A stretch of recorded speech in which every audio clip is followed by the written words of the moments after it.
سے بات کریں گے ان دھماکوں کے حوالے سے، اس وقت کی جو سیاسی صورتحال تھی، فیصلے کہاں ہوئے، پاکستان کی سلامتی کے حوالے سے ہم چند ان سے سوالات کریں گے۔ بہت شکریہ ڈاکٹر صاحب ڈان نیوز کے ساتھ بات چیت کرنے کا۔ تو سب سے پہلے تو آج اس دن کی مناسبت سے بتائیں گے کہ کیا دھماکے بہت ضروری تھے اس وقت، کرنے ضروری تھے؟ جی ہاں، ضروری تھے، کیونکہ پوری دنیا خاص طور سے ہندوستان یہ تاثر دے رہا تھا کہ پاکستان کے پاس یہ قوت نہیں ہے، یہ صلاحیت نہیں ہے، اگر ہم نہیں کرتے تو ایک طرح کا وہ بلف کال ہو جاتا، جس طرح کہ اڈوانی کہہ رہا تھا کہ اب پاکستانیوں تم سر جھکا کر چلنا سیکھو اور ہم سے تمیز سے بات کرو، ہمارے بیٹے میں قوت ہیں اور ہم کشمیر کو بھی بزور قوت آزاد کرا لیں گے۔ تو اس وقت بہت ضروری تھا۔ اگر لوگ یہ کہتے بھی کہ ہمارے پاس یہ قوت ہے، جیسا کہ لوگ کہہ رہے ہیں، بہت سے لوگ وہ اس سے واقف نہیں ہے، ایک طرح کی کم عقلی کی بات کرتے ہیں، جب تک چیز دکھائی نہیں جائے کوئی اس پہ اعتماد نہیں کرتا۔ یہ بتائیں کہ اس وقت دھماکے کیے گئے، لیکن یہ فیسلٹی کب سے ریڈی تھی؟ یہ تو 84 سے تھی۔ میں نے 10 دسمبر 84 کو جنرل ضیاء کو تحریری طور پر بتایا تھا، خط لکھ کر بھیجا تھا۔ پھر اس میں ڈاکٹر صاحب تاخیر کیوں؟ وہ تاخیر اس وجہ سے ہوئی کہ اس وقت افغانستان کی جنگ جاری تھی اور امریکہ ہمیں ایڈ دے رہا تھا۔ اس سے پہلے پاکستان کی ایڈ بند کر دی گئی تھی بھٹو صاحب کے زمانے میں۔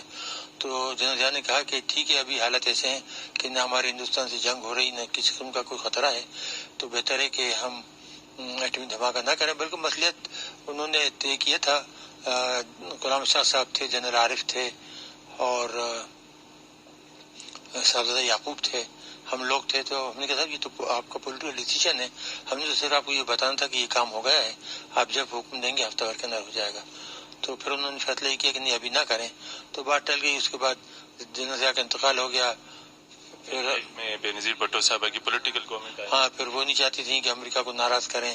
پھر نواز شریف انہیں یہ معلوم تھا کہ ہم دھماکے کرنے کی صلاحیت ہے؟ بالکل معلوم تھا۔ بیگ صاحب نے میٹنگ میں بتایا تو غلام شاہ صاحب کے پاس وہ سزا تھے، ہم لوگ میٹنگ میں تھے، صاحب بتا دیا تھا کہ ہماری کتنی کیپیبلٹی ہے، ہمارے پاس کتنے بم ہیں، وہ بھی ہم نے بتا دیے تھے۔ اور لیکن مصلحت انہوں نے نہیں سمجھی۔ اس کے بعد نواز شریف ہے، انہوں نے بھی مصلحت نہیں سمجھی۔ بے نظیر دوبارہ آئی، انہوں نے بھی پھر مصلحت نہیں سمجھی۔ پھر نواز شریف ہے تو فوری وجہ تو انڈیا کے دھماکے تھے نا۔ دیکھیے اس نے 11 اور 13 کو دھماکے کیے، 11 مئی اور 13 مئی کو، اور جب اس قسم کے جارحانہ بیانات دینے شروع کر دیے تو پھر پبلک تو پاکستانی پبلک کا پیش اس قدر زیادہ تھا کہ نواز شریف صاحب تو پھر بچ نہیں سکتے تھے اس سے۔ تو امریکہ نے ہمیں کیا آفر کی تھی، کیا دباؤ ڈالا تھا، کیش، امداد، کیا کیا؟ دیکھیے ایڈ کا تو بہت کہتا، ہوائی جہاز دیں گے، ایڈ دیں گے، یہ دنیا بھر کے جو سامنے لالی پاپ ہوتی ہے وہ دکھائی تھی۔ اور مغربی ممالک نے بھی، انگلینڈ اور فرانس وغیرہ نے سب نے، کہ وہ تو پھر ہمیں وہ مورالٹی کا سبق دینے لگے تھے۔ ہندوستان نے غلط کام کیا تو آپ غلط کام کر کے کیوں اس میں شامل ہوتے ہیں، یعنی وہ جو کام کریں وہ صحیح ہے، ہم جو کریں وہ مورالٹی آ جاتی ہے۔ تو اس قسم کی ہمیں چالیں دے رہے تھے، اور ہوتا یہ کہ اگر وہ ہم نہ کرتے تو یہ پروگرام پھر کبھی بھی پائے تکمیل کو یعنی نہیں پہنچتے۔ اگر ہم یہ دھماکے نہ کرتے تو یہ پروگرام پھر کبھی بھی اسکٹل ہو جاتا ہے، کیونکہ آپ دیکھیے نا، کوئی بھی جیسے مشرف جیسے آیا تھا غدار، اگر یہ بیٹھا تھا یہ کہتا تھا کہ جی ہوا نہیں تھا، لوگ شیخیاں مار رہے تھے۔ لیکن اس میں یہ بھی کہا جا رہا ہے کہ اس وقت فیسلٹیز ریڈی تھی، کیا بھارت کی طرف سے کوئی خطرہ موجود تھا ہماری ایٹمی تنصیبات کو تباہ کرنے کا؟ نہیں، اس قسم کوئی نہیں۔ سے پہلے جنرل ضیاء نے اپنے اسی وقت بتا دیا تھا کہ اگر اس نے کوئی حرکت کی تو نہ صرف انڈیا کو بلکہ اسرائیل کو بھی انڈائریکٹلی میسج دے دی تھی کہ آپ کی ہماری جنگ نہیں ہے، ہم اخلاقی طور پہ فلسطینیوں کی مدد کرتے ہیں، لیکن ہم ان کو جارحانہ مدد نہیں دیتے، نہ ویپن دیتے، نہ کوئی دیتے کہ وہ آپ کے خلاف کریں، ہم ان کو اخلاقی مدد دیتے ہیں اور دیتے رہیں گے۔ تو آپ اس کے ان کو کبھی نہ سوچے کوئی حرکت کرنے کا، کیونکہ پھر اس کا جواب ہم بہت سختی سے دیں گے۔ اور اگر انڈیا حملہ کرتا تو آپ کے پاس صلاحیت تھی انڈیا کو تباہ کرنے کی؟ بالکل صلاحیت تھی، کیوں نہیں کر جائے۔ ہمارے پاس تو غوری میزائلیں تھی تیار، انڈیا کو تباہ وہ انڈیا کے بڑے شہر سب 5 منٹ میں 5 سے 8 منٹ کے اندر تباہ کر سکتے تھے ہم۔ تو انڈیا کو یہ بات معلوم تھی؟ بالکل معلوم تھی، میسج لاؤڈ اور کلیئر تھی بالکل۔ تو یہ بتائیں کہ اس کے بعد پھر کیا وجہ ہوئی کہ ایٹمی دھماکوں کے بعد یہ جو ڈالر اکاؤنٹ فریز کیا گیا، اس کی کیا وجہ تھی؟ اس سے بڑا اعتماد اٹھا؟ یہ سب سے بڑی غلطی تھی، اور میں اس کو کہتا ہوں ڈاکہ ڈالنا، یہ کی تو امانت میں خیانت تھی۔ لوگوں نے جب بھروسہ کر کے پاکستانیوں نے آپ کے پاس رقم رکھی تو آپ نے اس پر ڈاکہ ڈال دیا. آپ سے یہ پوچھیں گے کہ جو ایٹمی دھماکوں کا فیصلہ تھا عسکری قیادت کا تھا, سیاسی کا تھا یا مشترکہ تھا؟ نہیں دیکھیے, شروع میں تو یہ تھا کہ جب میٹنگ ہوئی ہماری DCC کی تو اس میں نواز شریف صاحب تھے اور تینوں سروسز چیف تھے, سعید مہدی تھے, انور زاہد تھے اور چودھری شجاعت تھے, سرطار عزیز تھے اور شمشاد تھے اور میں تھا اور AW قاضی تھے کیبنٹ سیکریٹری. ہم یہ لوگ تھے اور کوئی باہر کا کوئی نہیں تھا, نہ اشفاق صاحب نہ سمرما وغیرہ کوئی نہیں تھے. تو اس وقت یہ فیصلہ کیا کہ اس طرح اس میں سے ہم 4 لوگ جو تھے وہ ہم بہت سختی سے پرو تھے. اس میں سے گھوڑا ایوب صاحب, انور زاہد صاحب, شمشاد اور میں, اور ہم کہتے تھے کہ یہ کرنا ہی چاہیے اور فوری کرنا چاہیے تاکہ ہم لوگوں کا اعتماد ہم پر قائم رہے. مخالفت کس نے کی؟ مخالفت تو سطح عزیز کی طرف سے تھی کیونکہ وہ فائنینشیل طریقے دیکھ رہے تھے کہ رجسٹریشن لگ جائیں گی اور سینکشن لگ جائیں گی. فوجی قیادت جو تھی وہ ایک طرح سے نیوٹرل سی تھی. ان کا خیال سیاسی قیادت پہ چھوڑ دیا تھا. ان کا یہ خیال تھا کہ بھائی یہ فیصلہ آپ کریں, آپ جو فیصلہ کریں گے ہم ساتھ دیں گے. یعنی لوک وارم سے تھے, فل فورسفلی نہیں کہہ رہے تھے کہ کرو. میرے خیال سے انہوں نے ایک ماڈریٹ ایٹیٹیوڈ رکھا تھا. ابھی جو باتیں کی جا رہی ہیں جی, ویسٹ کی طرف سے, امریکہ کی طرف سے یہ خدشات ظاہر کیے جا رہے ہیں کہ آپ کا میزائل پروگرام, نیوکلیر پروگرام خطرے میں ہے, انتہا پسندوں کے ہاتھ لگ سکتا ہے.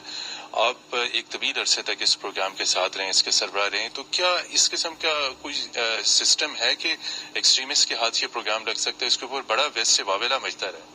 نہیں, یہ تو سب بدماشی جھوٹ ہے. میزائل کے وزن 17-18 ٹن ہوتا ہے. کوئی میزائل اٹھا کر لے جا سکتا ہے 16-17 میٹر لمبی؟ آپ بتائیے. اچھا, اس طرح ایٹم بم ہوتا ہے, اس کا وزن 400-500 کلو گرام ہوتا ہے. اچھا, اس کے لاتعداد پرزے ہوتے ہیں, ان کو جوڑنا, اسمبل کرنا, یہ بہت ہی ماہرانہ کام ہے. اس کے لیے مہینوں کی ٹریننگ کی ضرورت ہے ٹاپ سائنٹسٹ اور انجینئرس کی. تو یہ جو کہنا یہ سب جھوٹ ہے. یہ صرف ان لوگوں کی شرارت ہے جو ایک پبلک کے اندر ایک اسکیئر پیدا کرنا چاہتے ہیں, خاص طور سے امریکنس. ان کی عادت ہمیشہ سے جھوٹ بولنے کی, یہ اور برٹش ہمیشہ جس طرح عراق میں انہوں نے جھوٹ بولا اور ٹوٹلی جھوٹ بولا اور کھل کے جھوٹ بولا, اور ابھی بھی جھوٹ بولتے ہیں, اس سے شرماتے نہیں ہیں. انہوں نے کبھی یہ نہیں کہا, حالانکہ کالن پاول نے کہا تھا کہ میری زندگی کا بدترین وہ دن تھا جب میں جھوٹ بولا UN میں, تو یہ تھا. لیکن یہ جھوٹ بولنے سے باز نہیں آتے اور یہ جھوٹ بولے مسلسل. تو یہ جھوٹ ابھی بھی بولتے ہیں. پبلک بدقسمتی سے امریکن ہو یا برٹش ہو, وہ بھی 80-90% جو ہے وہ اس معاملے میں بالکل جاہل ہوتی ہے, اتنی سمجھدار نہیں ہوتی. وہی سمجھتے ہمارے جو لیڈر کہہ رہے ہیں وہ صحیح بات ہوگی, یہ سمجھدار ہیں, اوپر بیٹھے ہوئے ہیں, ان کو حالت کا زیادہ پتہ ہوگا, ان کو لے کا. تو یہ سب جھوٹ ہے. ایٹم بم اٹھانا, لے جانا, بنانا از امپاسبل. کوئی میں تو یہ کہوں گا آپ کو اتنا بھی کہ اگر آپ اٹھا کے سب پرزے الگ کر کے ان کو دے دیں یا قاعدہ معاہدہ والوں کو, ان کے باپ دادا بھی نہیں بنا سکتے, اس کو جوڑ بھی نہیں سکتے. پہلے دن جو کیے تھے وہ چاغیب کیے تھے, اس کے بعد دوسری جگہ کیے تھے تھوڑا آگے 4-5-6 کلومیٹر. ابھی وہ جگہ پریزرو ہے پتہ نہیں صاحب, میں تو اس کے بعد میرا کوئی تعلق ہی نہیں رہا. تو اس وقت جو ٹیم شامل تھی ٹیسٹ کرنے والوں میں, ان کو بھی کچھ آنریریم دیا گیا, انہیں کچھ نوازا گیا؟ یوزلی جب سپورٹس کی ٹیمیں دنیا سے آتی ہیں تو انہیں بہت دیا جاتا ہے. نوازا تو اسی طرح گیا جس طرح ہمیں نوازا گیا ہے. تو ان کو ہمارے بہت سے ساتھیوں کو جو بہت ہی جنہوں نے اہم رول ادا کیا تھا, ان کو مشرف نے اسی طرح نوازا. یہ اختلافات پھر مشرف کے ساتھ کیسے شروع ہوئے؟ کیا مشرف باہر کے دباؤ پہ؟ وہ شخص جو تھا وہ نہایت ہی بد دماغ اور بدتمیز تھا. لیکن شروع میں تو آپ کی وہ بہت عزت کرتے تھے جب وہ منگلے کے کور کمانڈر تھے. وہ اس وقت تھے جب آگے پیچھے دوڑتے تھے, اس وقت وہ کور آرمی چیف نہیں بنے تھے. اس وقت ان کی حیثیت ہمارے آگے کم تھی. ہمارے آگے تو وہ میجر بنا پھرتا تھا, گاڑی کے دروازے کھولتا تھا. تو بس جہاز نے جیسے اس کے سر پہ تاج لگا تو اس میں خناسیت آ گئی اور وہ بدتمیز سے بات کرنے لگا. تو کھل کے بتا دیں کہ ان پہ وہ مطلب انہیں خود کیا, ان پہ دباؤ تھا, بیرونی تھا, اندرونی تھا؟ اب دباؤ ہوئی ہے نا, جب آپ ایک عہدے پر بیٹھتے ہیں تو آپ کو اسی کے حساب سے اس کا تقدس رکھنا پڑتا ہے. آپ کرسی پر بیٹھ کر تو پھر فقیر یا بھنگی کی طرح جھاڑو تو نہیں دیتے, آپ اسی طرح اس عہدے کا تقدس رکھتے ہیں, ملک کے تقدس کا خیال رکھتے ہیں. وہ تو بالکل لیٹ گیا تھا, صرف یہ چاہتا کہ کس طریقے سے امریکہ اس کو قبول کر لے اور پاکستان کی حکومت پاکستان پہ بیٹھا رہنے دے اور حکومت کرنے دے, اور اس میں وہ کامیاب رہے امریکن, اور یہ کامیاب رہا کہ 8 سال آپ کے سروں پہ ہمارے پہ بیٹھا رہا اور تباہ کر کے چلا گیا. تو آپ نے وہ جو ٹیلی ویژن پہ بیان دیا تھا, وہ ظاہری بات ہے بہت شدید پریشر تھا ان کی طرف سے. جو بھی تھا ملک کی بھلائی میں تھا. آپ نے دیکھا نا چودھری شجاع صاحب نے اس بارے میں بہت تفصیلی بیان دے دیے ہیں, تو میں اس کی تفصیل میں نہیں جاننا چاہتا. صرف نہیں, مقصد یہی ہے کہ جی میں نے کوئی غلط کام نہیں کیا تھا, بس جو بھی میں نے کیا ملک کی بھلائی کے لیے کیا. اچھا, اس کے ساتھ ہم یہ ایٹمی دھماکوں کے ساتھ ساتھ میزائل بھی پاکستان کی سلامتی کے لیے بڑا ضروری ہے. پہلا میزائل کا ٹیسٹ کب ہوا, آپ کی قیادت میں ہی ہوا؟ میری قیادت وہ تھا, میزائل ہم نہیں بنائی تھی کوٹا میں. جو غوری میزائل تھی ہم نے 6 اپریل 98 کو فائر کی تھی. اس سے تو ہندوستان کی جان نکل گئی تھی, کیونکہ اس سے پہلے تو ہندوستان کامیاب تجربہ تھا. بالکل کامیاب تھا. ہم نے یہاں سے کیا نام ہے اس کا, جیلم کے پاس سے ٹلا رینج سے فائر کی تھی, اور وہاں دل بندین کے پاس بلوچستان میں جا کے گری تھی ہدف پہ. تو ہندوستان کی اس سے جانے کے لیے اس سے پہلے تو اس کا یہ خیال تھا کہ اگر یہ ایٹم بم ہوائی جہاز سے لے کر آئیں گے تو ہماری ایئر فورس اتنی تگڑی ہے, ہمارے پاس اتنا سرویلنس سسٹم ہے کہ ہم ان کے جہازوں کو ہماری بارڈر پہ آنے نہیں دیں گے اور وہیں گرا دیں گے. تو اور اس میں وہ کسی حد تک صحیح بھی تھے, ہمارے جہاز شاید ہی بارڈر کراس کر سکتے تھے. لیکن میزائل کا تو یہ تھا کہ آپ ادھر بٹن دبایا آپ نے اور ادھر 5 منٹ میں وہ دہلی غائب اور بامبے غائب, تو وہ تو کچھ نہیں کر سکتے تھے. مکمل انڈیا کے 6 شہر تباہ ہو سکتے ہیں. آپ آسانی سے, بہت آسانی, چند منٹ میں 8-10 منٹ میں.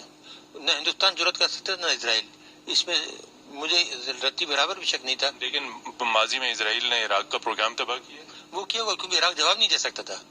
ہم اس کی ہم ہی پیٹ بجا دیتے ان کی. آپ کو پتا ہے ضیاء نے کیا کہا تھا؟ ضیاء نے کہا تھا کہ اگر اسرائیل نے بدماشی کی تو میں گدھے پر رکھ کے ایٹم بم بھیج دوں گا, تل ابیب اور حیفا اڑا دوں گا. یہ ممکن ہے؟ یہ بات بالکل ممکن تھی. آپ وہ تو روک نہیں سکتے تھے نا. ڈاکٹر صاحب یہ بتائیں کہ ایران اور نارتھ کوریا تک یہ ٹیکنالوجی انہوں نے خود بنائی, یا یہ جو اکثر یہ کہا جاتا ہے انٹرنیشنل نیٹ ورک ہے؟ یہ نہیں, دیکھیے دنیا میں کسی نے نہیں بنائی. امریکہ کو یورپینس نے دیا, برٹش نے امریکن سے لیا, فرانس نے برٹش اور امریکن سے لیا, سائنٹسٹ کام کر رہے تھے, آ رہے جاتے. رشینس کو امریکن نے مدد دی, چائنیز کو رشین سے مدد. تو ایران کو کہاں سے؟ تو جو سپلائرز ہیں نا, آپ جس سپلائر کو پیسے دے دو, ہم نے کہاں سے لی؟ کوئی ہم اس قابل تھے جو ہم سلائی کی سوئی نہیں بنا سکتے تھے, تو ہم نے بھی تو اکوپمنٹ خریدا اور پھر ٹیکنالوجی کو استعمال کر کے خود بنایا. اتنے سپلائرز ہیں وہاں پہ یورپین جنہوں نے سامان سپلائی کیا اور پہنچایا وہاں تک خود. تو ابھی کیا آپ سمجھتے ہیں کہ ایران جو پیش رفت اس میں کر رہا ہے اس کو ایران کو کرنی چاہیے یا اس کو نہیں کرنی پڑا ہے؟ نہیں دیکھیے, نہیں وہ تو کرنا چاہیے. دیکھیے وہ انہوں نے پروٹوکول سائن کیا ہوا ہے, وہ اس کے ممبر ہیں NPT کے, تو ان کے یہاں انسپیکشن ٹیمیں جاتی ہیں بغیر اعلان کی جا سکتی ہیں. تو یہ سب جھوٹ ہے اور ان کے اوپر الزام تراشی اور صرف پریشر ڈالنا کہ جی وہ بم بنا رہے ہیں, یہ سب جھوٹ ہے. کیونکہ وہ کوئی بھی چیز چھپ کے نہیں کر سکتے. اگر کوئی چیز چھپ کے کی تو UN سیکورٹی کونسل ایسی سینکشن لگا دے گی کہ ان کا حقہ پانی بند ہو جائے گا. تو اس کا کوئی, لیکن مغربی ممالک یہ نہیں چاہتے کہ ان کے پاس یہ قوت ہو. بس عراق کے ساتھ بھی یہی تھا کہ عراق کے پاس نیوکلیر کوئی ہتھیار نہیں تھے. عراق کو اس لیے تباہ کرنا چاہ رہے تھے کہ اسرائیل کی خطرہ بن گیا تھا. اچھا ڈاکٹر صاحب, آپ کے اوپر جب پابندیاں لگی تو اس میں ایک وجہ یہ بھی قرار دی گئی کہ بلیک واٹرز کی طرف سے خطرہ ہے, امریکن ایجنسیز کی طرف سے خطرہ ہے, تو اس قسم کے وہ خطرات تھے؟ سب جھوٹ ہے, بالکل بکواس ہے. بالکل جب میں ایٹم بم بنا رہا تھا اور میزائل بناتا اور پوری دنیا میں گھومتا تھا اور یورپ میں بھی اور سب جگہ, تو اس وقت مجھے خطرہ نہیں تھا. جب میرے فوٹو نیوز ویک اور ٹائم میگزین میں تھے, تو اگر کسی نے مارنا ہوتا یا امریکنوں کو انٹرسٹ ہوتا مجھے اٹھانے کا, تو اس وقت نہیں اٹھا سکتے تھے. لیکن آپ یہ سمجھتے ہیں اس وقت آپ کے ساتھ سیکیورٹی رہنی چاہیے؟ سیکورٹی جو میری مرضی کے مطابق ہونی چاہیے نا.